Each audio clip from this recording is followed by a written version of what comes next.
अस्सलामुअलैकुम प्यारे दोस्तों, क्या आपको मीठी स्ट्रॉबेरी पसंद है?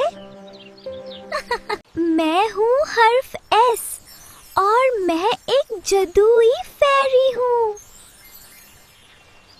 एस फॉर स्ट्रॉबेरी, यानी लाल और मीठी स्ट्रॉबेरी।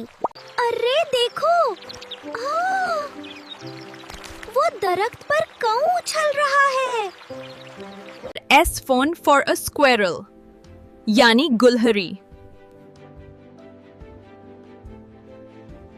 आसमान की तरफ तो देखो, कितना तेज उजाला है। S है for ये सन, यानी सूरज।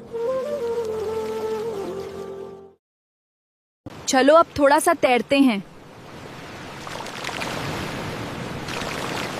पानी कितना ठंडा है।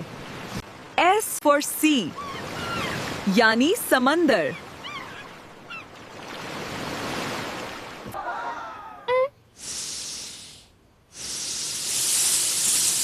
S for a snack, यानी सांप।